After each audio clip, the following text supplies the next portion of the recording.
Hola maestras y maestros, para mí es un orgullo y un gusto estar aquí comentándoles, trayéndoles algunas reflexiones acerca de lo que considero podrían ser algunas contribuciones de la narrativa pedagógica y particularmente de la documentación narrativa de experiencias escolares. La narrativa pedagógica en realidad tiene una larga historia, ¿no? La misma pedagogía se forjó narrativamente. Grandes pedagogos construyeron su diario pedagógico a partir de relatos y de historias, ¿no? Podríamos nombrar muchos ejemplos de pedagogos que construyeron su saber a partir de contar historias. El contar historias de enseñanza y contarlas entre maestras y maestros, conversar en torno de esas historias y de esas narrativas, favorece el proceso de formación entre maestros y también favorece y propicia la indagación de la propia experiencia. La idea es relativamente sencilla, aunque compromete la responsabilidad pedagógica de los docentes en cada ámbito escolar. La idea es que cada maestro, cada maestra escriba su relato, una historia de algunas cuestiones que resultaron significativas en términos pedagógicos para ellos mismos y también para sus alumnos y alumnas. La idea es que este relato circule en colectivos de maestros, todos narradores de historias, y que en ese intercambio se potencie, ¿no?, la interrogación y la reflexión sobre la práctica. La narrativa, históricamente, ha significado que los maestros se conviertan en pedagogos, es decir, en sujetos que producen saber pedagógico, y que al mismo tiempo ese saber pueda ser transmitido a otros y potenciado en el ámbito del desempeño y de la práctica escolar. También es cierto que durante mucho tiempo y a partir de estas políticas de destitución del saber pedagógico de los docentes, ¿no?, los maestros nos hemos acostumbrado a simplemente esperar que nos vengan a decir lo que tenemos que hacer.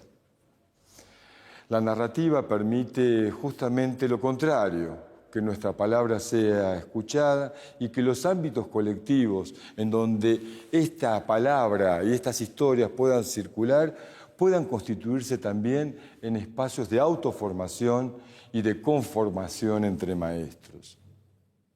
Esta es otra de las potencialidades de la narrativa pedagógica cuando circula entre maestros. Favorecer procesos en donde los maestros se apropian de su propia formación al mismo tiempo que se apropian del currículum.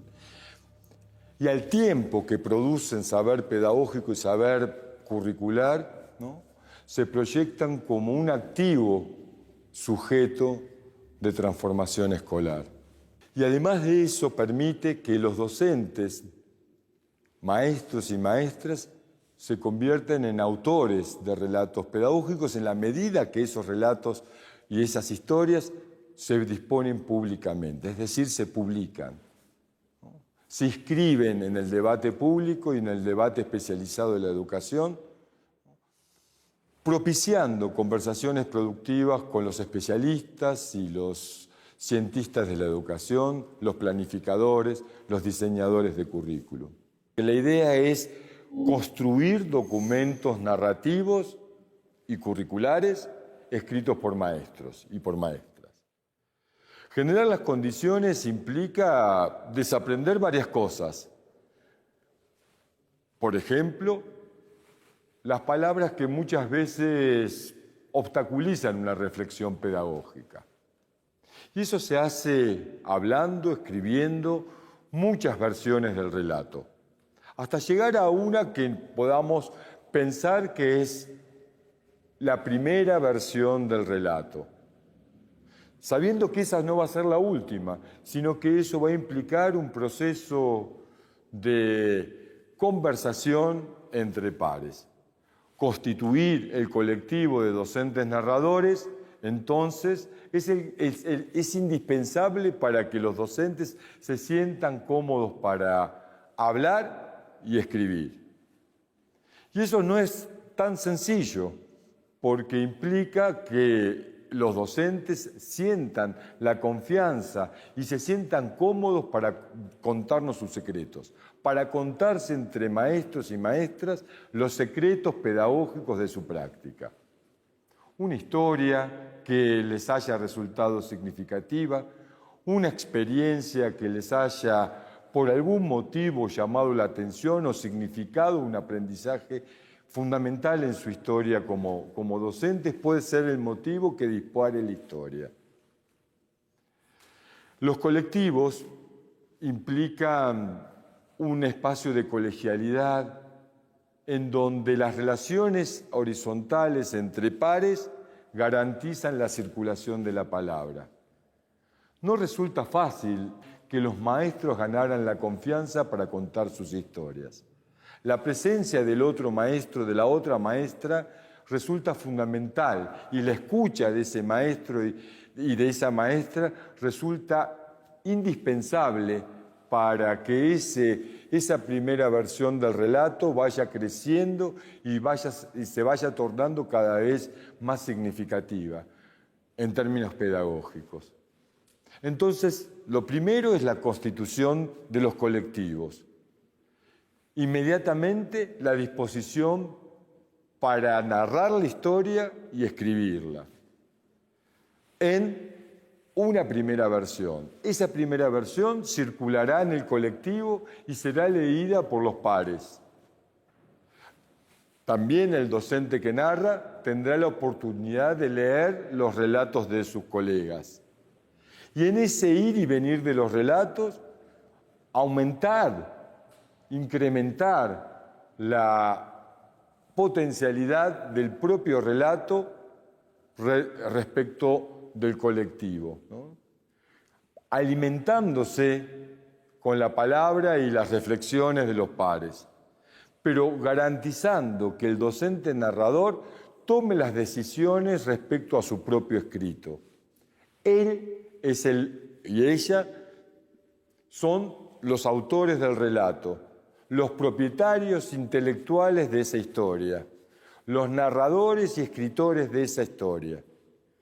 Por supuesto, las contribuciones, los comentarios de los pares enriquecerán su escrito, pero siempre el autor del relato, el propietario de la historia, el que se autoriza en ese colectivo como autor del relato, es el docente narrador.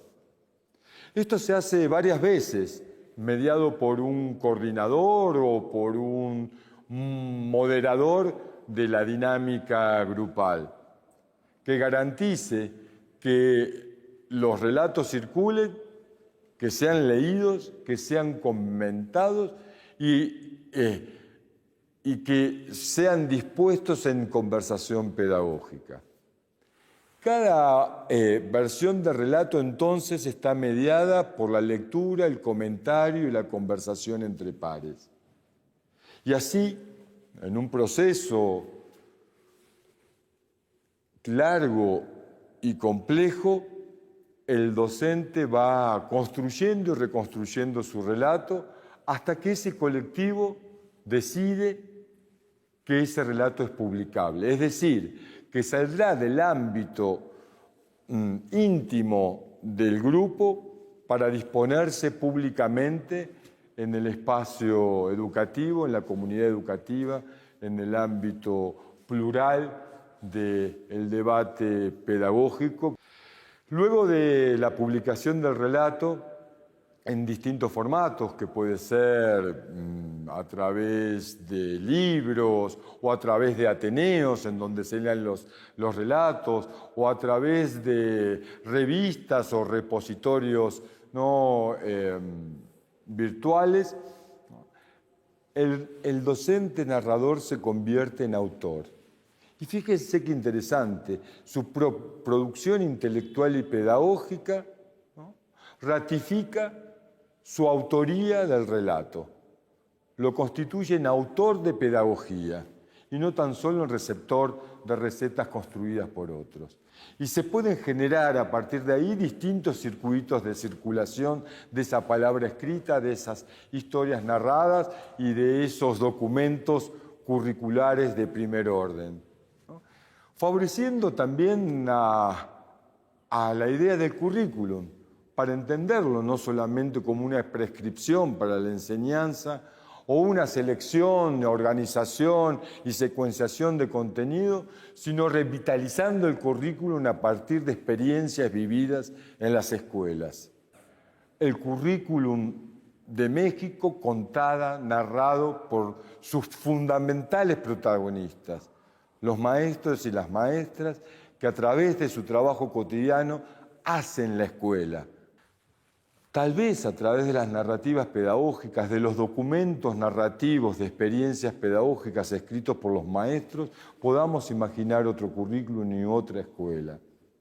Por supuesto, a partir de esas historias, ¿no? También, ¿no? Se genera un compromiso indispensable entre los maestros y las maestras y las políticas educativas.